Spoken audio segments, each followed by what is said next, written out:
Hey everybody, Dan here with Dan's Millionaire Code. I'm with my good buddy right here, Jefferson Rogers, super entrepreneur. You got to watch his videos. We'll get into that in a minute. But I watch his videos. I love it. It's just super freaking practical, executable stuff.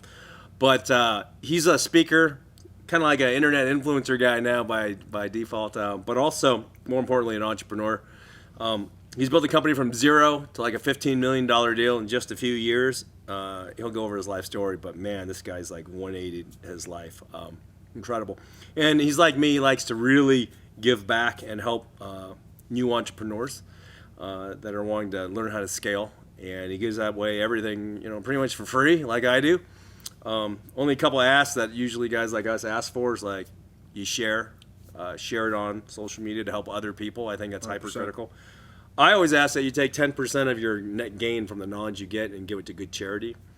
I like Operation Underground Railroad. Got to help those kids and Nuzzles and Co. Save the dogs and cats. Save the kids, dogs and cats. And it's Christmas time, so we just got done doing a little giveaway for a couple of families in need during the Christmas time too. Oh man, dude, you're awesome.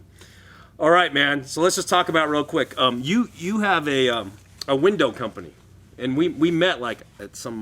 Did we meet at like Dan Fleischman's event? Was it? You know what? Or something? The first time we met was at a Sam Taggart's event. Oh, Sam's. Remember that event that we did out there in like Park City when you came and spoke to us? Yeah. Sam can sell, huh? Sam can sell, that dude. He is a selling fool. Young kid that really is charismatic. Yeah. Yeah, but that was cool. We met there. We both loved scaling.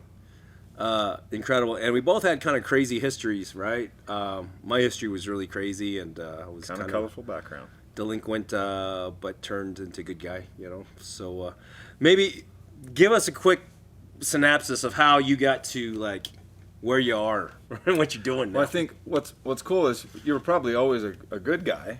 Yeah. Just kind of some misdirection, went down a colorful path just like I did. That's true. Not hurting people, just being dumb. I mean, I had a great upbringing, great parents, but they worked a lot. I mean, my parents separated early, so I didn't have a lot of direction. I just kind of did my own thing and made my own direction. And it turned out I was hanging out with some questionable characters, and lived an exciting life there until just not that many years ago, just partying and doing drugs and drinking and hanging out with the wrong people. And I'm sure that you can relate in those times when you were hanging out with the wrong crowds and you're doing some shady stuff, that you kind of get the feeling like this isn't really aligned with who I know that I can be. Mm-hmm. And I think I almost did those things to suppress that feeling. Mm-hmm. Mm-hmm. Like medicating and suppressing the responsibility that I had, especially as an older brother. I'm the oldest of 4 boys. And so there's a lot of pressure, and I was told my whole life that you're the oldest and you're the example and you have a lot to live up to, and I just drank and smoked weed instead to suppress it. Mm-hmm. And I battled with that for a long time, man. It was a struggle. It was scary. And just over the past 4 years, I've been sober and was able to take that same type of addictive, all the addictive traits and all the things that come with that, and just apply it towards business instead of doing stupid shit. We're all like Star Wars, like Jedi, right? With energy, right? That flows between all of us. God's given us His energy, and that energy just needs to be directed correctly, right? 100%. Pure energy, right? And I got a lot of energy. I was just using it for bad, stupid, non-productive stuff for a long time. Yeah. But once you start focusing it, man, it like really can produce some really good things to the world. Yeah. I mean, I'm excited too, because I've just barely been scratching the surface of being productive and not being high or drunk for only less than 4 years. Wow. And I've accomplished a lot in 4 years. So now, like, you've got 13 years on me, and I'm looking at guys like, Grant Cardone and Brad Lee and some of these other guys that have, they've built something special, but they're all like many, many years older than me. So I got time on these guys. Just getting started, man. Yeah. Just getting started. It's exciting to know that I'm just barely starting to figure out some of these cool things and surround myself with good people and tap into my potential. One thing I've realized that we're all dwarves in a gem mine. So, I've seen 7 dwarves and all that. And all that. So we're in this gem mine. We got this barrel, right? Wheelbarrow. And a lot of times it feels like people are just like looking at the dirt, right? But if you just open your eyes, you look around, you realize, whoa, there's diamonds and gems and emeralds and rubies, and as fast as you can stick them in the wheelbarrow, there's plenty for everybody. There is, man. And so you can go be all there with your fellow dwarves, load up, take it out, share it with the people, right? And just go in for more. And then get some help and go back in the mine. And it's limitless.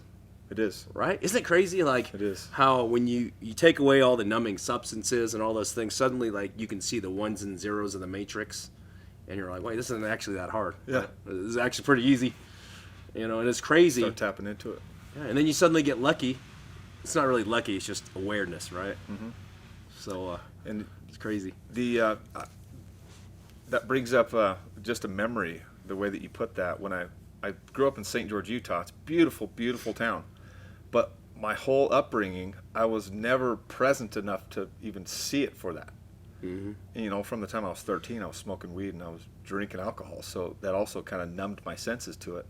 And once I went back and had a clear head for the first time and was able to see it for what it was and all the beauty and to get to, like, experience the people for the first time from a place of not being stoned and wondering if people are going to see that my eyes are red.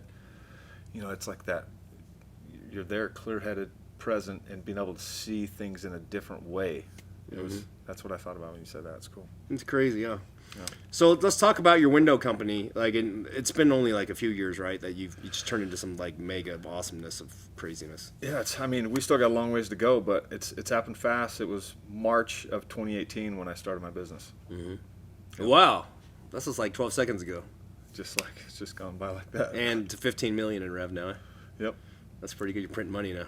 Now we're just printing money, man. And we've, you know, there's still challenges, and we've had a lot of growing pains by growing that fast. And you know, with me, I'm like the creative guy, and I come up with all the ideas, and let's implement all these things. And then, you know, come to find out, there's all these repercussions that happen when you do that to yourself. So now we're putting together the systems and the processes and the people to be able to do all those things still efficiently and deliver for our customers at a high level. It's not just about, you know, numbers and production and sales. It's about being a world-class organization that delivers at a high level for our customers.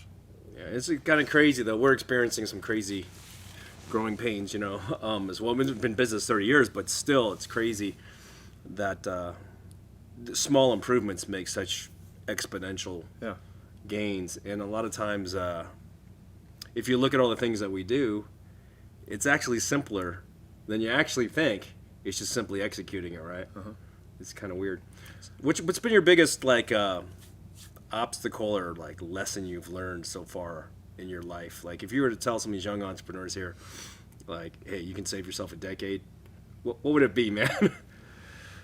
You know what? I think one of the biggest advantages that you can have in business and in just adult life is the ability to have difficult conversations. Oh yeah. That's one of the things that I've made probably as much or more progress in as anything else.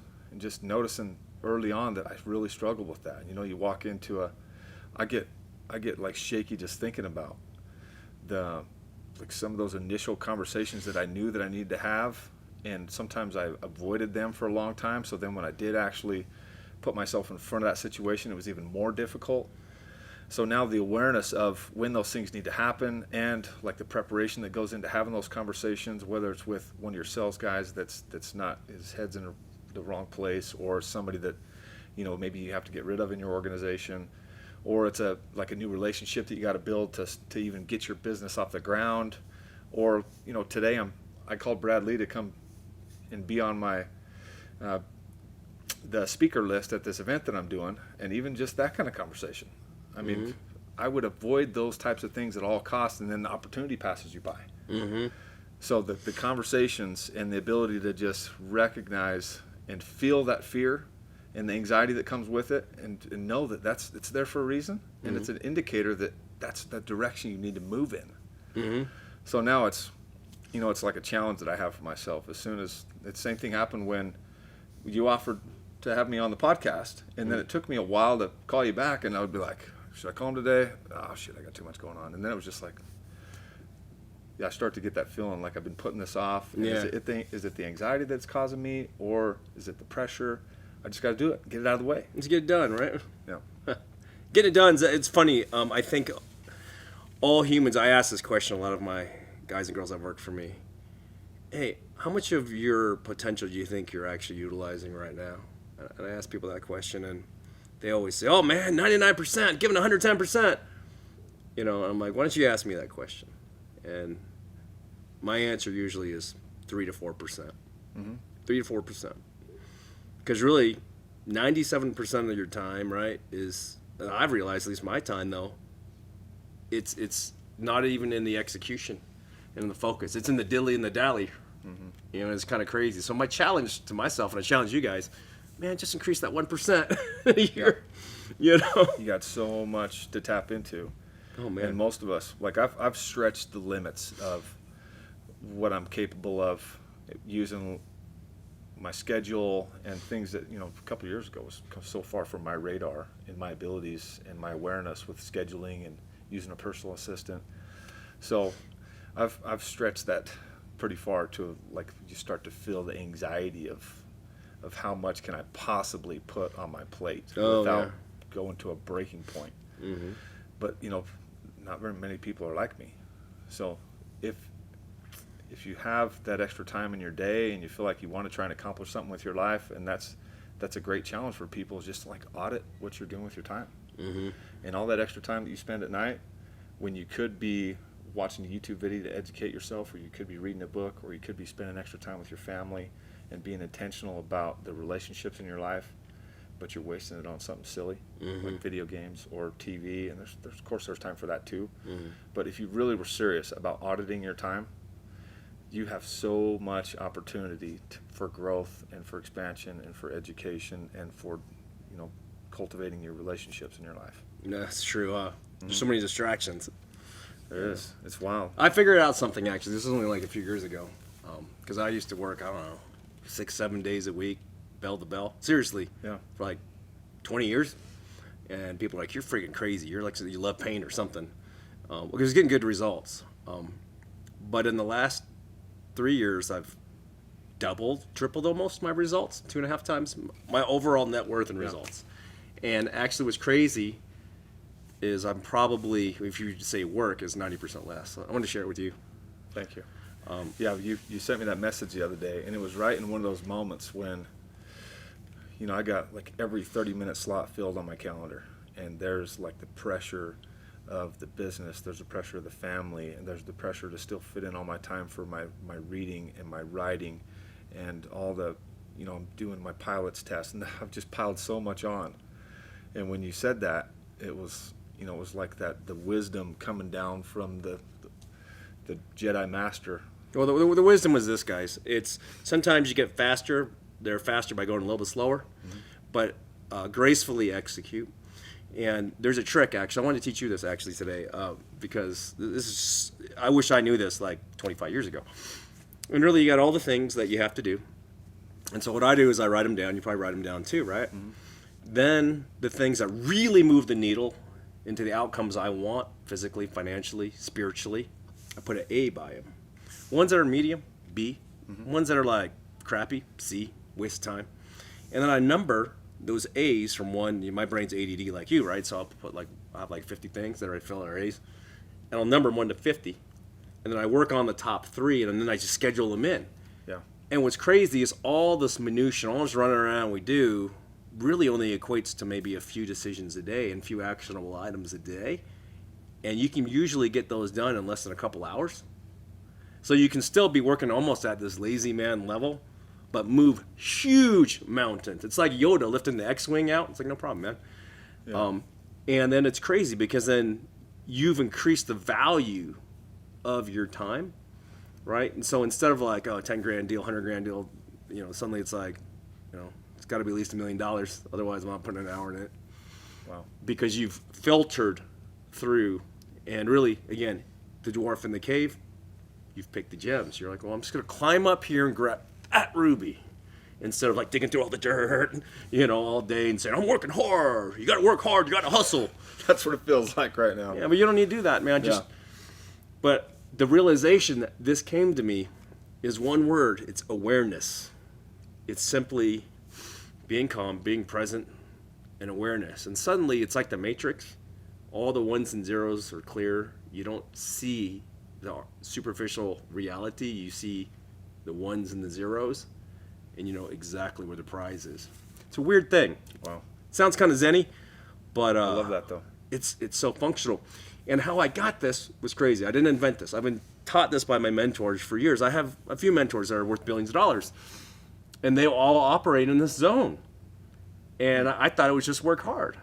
And I'm like, man, this guy literally feels like he's only working like 1 day a month or something. At least it appears that way. Maybe they're working a couple hours a day. Yeah.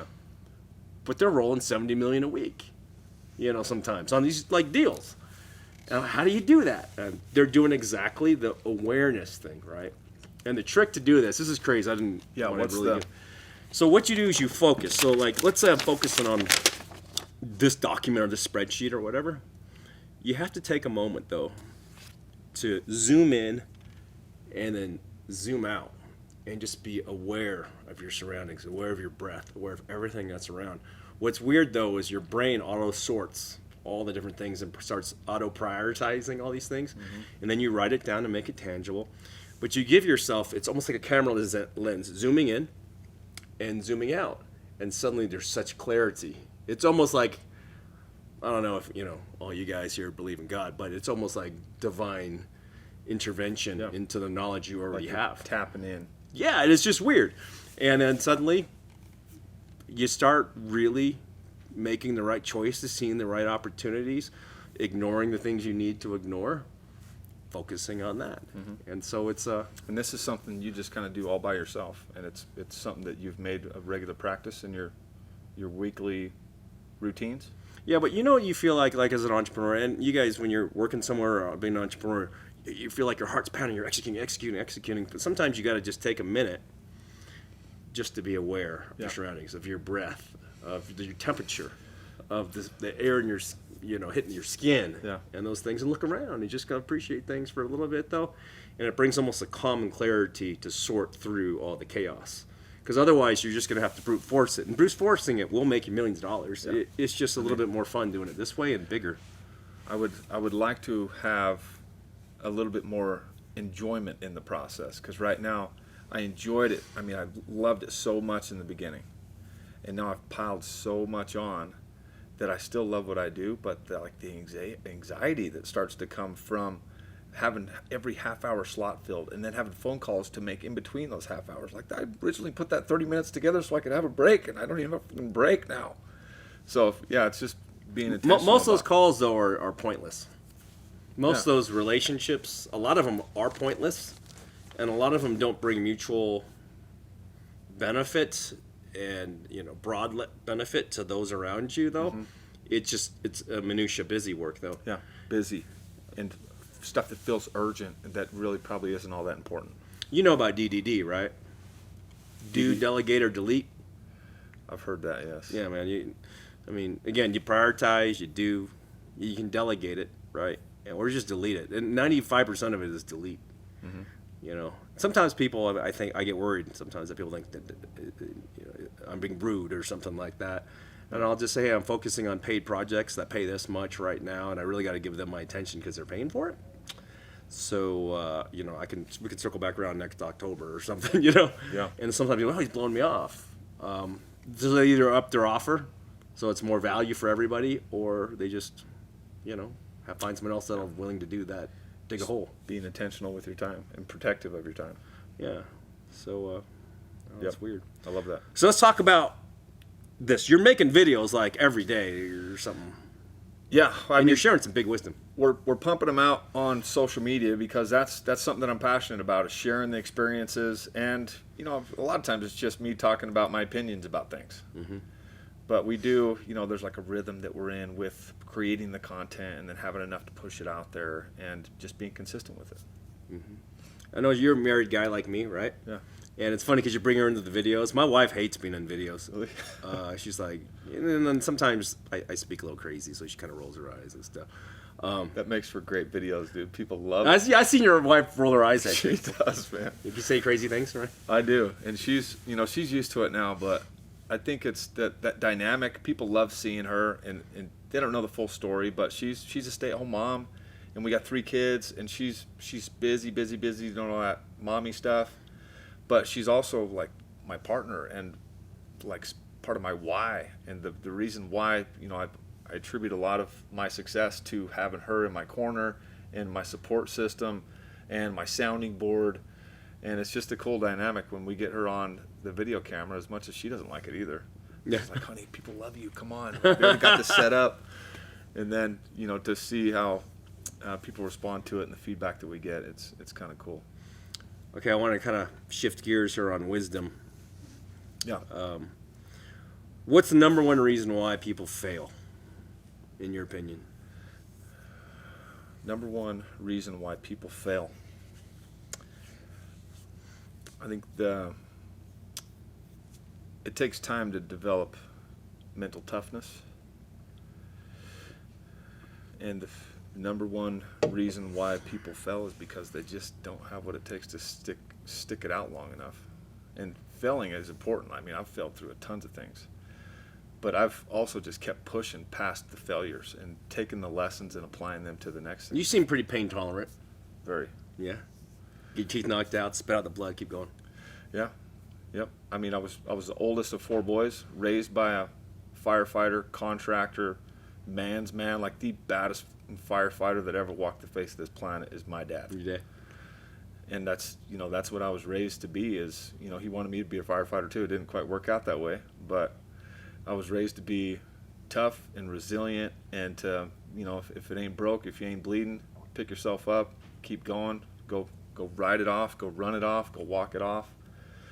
So I've taken that into business too, and, you know, this business isn't easy, but the failures I take as an opportunity to learn from them and adjust and adapt and evolve and apply it as a lesson to the next thing. How do you deal with fear, though? Do you ever get scared? Oh man, all the time. So what's the recipe for dealing with fear when it first hits you? I think the self-awareness, I've developed it over time. For you to be able to take it to the next step, you have to feel that and be aware of why this is happening. Like, there's a reason why we have our fight or flight and all these things that are built into our physiology about, you know, protecting ourselves. But it's also like, what's the worst that can happen? Mm-hmm. I mean, it's not like I'm putting myself in any mortal danger or anything, but the potential for the upside and the lesson, I try and look at that, because I'm not like 100% resilient to fear, and there's a lot of things that I don't ever follow through with, because I try and challenge myself and put these things in front of me that scare the hell out of me, because I know that that's where I've gotten all of the fastest growth and the biggest lessons are from the things that I felt that fear, and I just did it anyways. That's the same thing I ask myself, you know, if I'm fearful. I'm like, well, what's the worst thing that can happen? And even if the answer is you could die, then I'm like, well, okay, so. Yeah. Well, I just went up for my first private pilot flight, so I logged my first hour, and I was scared to death, man. Scared to death. That's one of the reasons why I want to do it, because it scares me, and I want to overcome it. And I know that there's not as much risk in that as I think that there is. And until I got up there and got to experience it, and he let me fly the damn plane. I was like, are you sure? wow, really? I was like, I've never done this before. Is it fun? It was awesome, man. It was so fun. It was exhilarating. Got to feel that, like, zero gravity and just like the falling feeling. And it was scary, but at the same time it was, you know, me overcoming a fear. That's pretty cool, man. Yeah. So head on. Hit those fears head on. Yep. Be aware. We're both talking about awareness. All right, man. So what's the big thing you're working on now, man? Like the big one. So I got an event coming up. We're doing an event here in Salt Lake. Really? February 2nd. Cool. At the Little America. We got Coach Burt coming out. Oh, he's cool. I talked to He's Bradley. got the same hair. Yep, we got the same hairdo. I like Brad. Brad's awesome. And Brian Covey is another guy that's coming out. Nice. He's a great speaker and got a great story as well. So and I'm doing another event in September. So taking on a couple of events this year. Nice.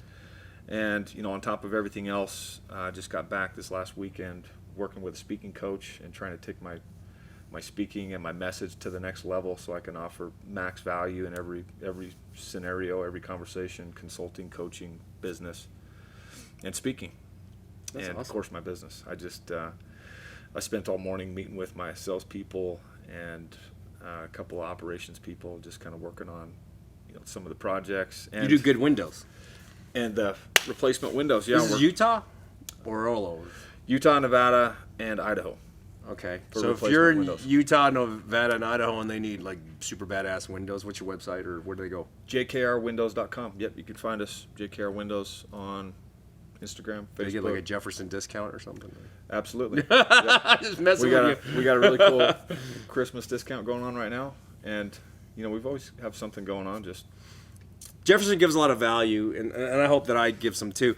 And people always ask me, what can I do, Dan? And I always say, okay, take 10% of your gains, give it to charity, share it so we can help other people. And if you need computers, I got 3 of them now. They're incredible computers. yeah. I mean, but you give such value. I think people, with that kind of value you give for free, you probably back that with your products too, Yep, that's Double what passion. That's what I built the company around. I saw an opportunity for the previous company that I worked with, and they kind of avoided some of those difficult scenarios and difficult customers. And I want to let every single customer know, it doesn't matter what it is or how far down the road you get with those windows. I want you to know that I'm always going to take care of you. We're always going to be here for you. We'll come and show you how to use your windows again, or whatever it is. Mm-hmm. We want to go the extra mile and offer more value than anybody else is even willing to. Business is easy. I realize with all these different companies that I have, it's just have a high quality product. Yeah. If there is a problem, fix it. If there's Really something that you screwed up on, own it, fix it, be transparent, fix it, Yeah. and then take care of people. Why do you think people struggle Forever. with that so much? So I mean, it's pretty simple, right? You just treat people Yeah. like, it's Good. it's a big commitment. I mean, people are, a lot of times they get into business for the money, and then all the commitment that comes from taking care of people. They're like, man, I mean, I don't know if I want to drive all the way over there and take care of that person. I don't even get paid for that. Mm-hmm. But it's your responsibility. You started the business. Of course you get made a paid for that, commitment. because if they're happy, they're going to tell everyone they are. Yeah, that's and just then they buy more stuff, and then you're happy, and then you have a customer for decades, right? it's all the way that you look at it. Yep. For me, it's never questioned. I know it'll pay for itself if it's not from a referral. It's just the buy-in that I get from my people, knowing that they're going back out there, having experienced some of these things that we've done and gone above and beyond for, that they can now bring in their enthusiasm, their excitement about what they're offering and who they represent. Incredible, man. All right, man. As not to go too long because I want to respect your time, where can people find you to watch all your videos and all your cool stuff and see all the events you're talking at? Just go to Instagram, Jefferson. My handle is Jefferson K Rogers. Is my middle initial. Yeah, make sure you go to the real one. There's a lot of fake Jeffersons and Dans out there now. There's so many, huh? It's crazy. Yeah, didn't they try to always hijack my account, your account? They got my account, for man, a minute, huh? and I had to pay them. Really? I couldn't get it back. I was tired of waiting Was it a for lot of money? Facebook and Instagram. It wasn't that bad, and the guy was from Turkey, so I cut him a deal, and I told him that if you sign it over to me, I'm going to give you $500 worth of Bitcoin right now, and once you sign it over to me, I'll give you another $500. And you did it. And I did it. Well, you kept your word, huh? Yeah. And you learned something about security. And you know what's funny? That guy messaged me a week later, and he's like, "Man, I'm in a tough spot. Can you borrow me $400?" Say, hey, you fly out here to St. George, we'll have a little lunch. And let's just see Of course, I took it as an opportunity to give him a little pep talk and try and point him in the right direction. You're all mentoring him, I the was like, thief. Yeah, I'm not going to give you $400, man, but you can. I know you got enough skill and just the way that you stole my account that you can apply that towards doing good with yourself. I know, man. Like, seriously, that energy, like the people who make our fake accounts and message people and try to scam them for money. Yeah. Like, man, this They're is good. good marketing. They're good. They just got to be good guys. They could do so much better. It's crazy. if You they started an had- internet marketing agency. So yeah, I tried to point them in the right direction. Who knows if it works? Most of the stuff that we do, we can offer as much value, but then it's up to them to actually do something with it. It's weird. That's like an online drug dealer, huh? Yeah. But maybe he'll change his ways and become the next Mark Zuckerberg or something. I hope so. You never know. All right, man. Jefferson Rogers, awesome dude. Follow his Instagram. Guys, again, this podcast is free. I encourage you to go through it a few times and take some action. I think that's critical. Share it on your social media and take 10% of your net gains and donate it to a good charity. And go follow Jefferson right now. Heck yeah. Thanks for having me on. And he's a real personable guy. If you message him and stuff like that, he's pretty core comment though. He's pretty interactive. Yeah, too. I've got I put my number up on my bio for people to text me. I have people text. It's me really all your the number? time. Yeah. Wow. You can actually message the man directly. Yep. I don't have a ton of extra time, but I check my messages at night and try and help people. And I actually had a meeting with one of the guys that texted me. He's trying to start a business, and he had a really bad brain injury, and he's just looking for some guidance. And I do most of what I do for free on that end. Me too, man. I just love helping people, man. Feels good, huh? It does. And it's karma, though, man. You help people, and life is good. Yep. You feel better about it, you know? Yeah, and it goes back to a question that I've gotten over the past couple of years that I never knew how to answer. But, what kind of funeral do you want to have? And it was like, I don't know what kind of funeral I want to have. But I want to be remembered as somebody who made an impact and touched a lot of people's lives and has just a huge funeral.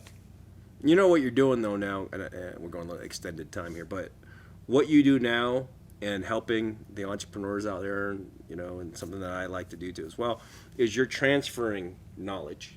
And it's going to their head, and they're executing it, and they're going to teach other people, and they're going to teach other people. So literally, that's how you get eternal life on the planet, through knowledge, by just giving, right? So guys, if you get value, please teach others. And share this. Thanks for checking in. Appreciate you guys. Jefferson, thanks, man. Thanks, brother. Boom.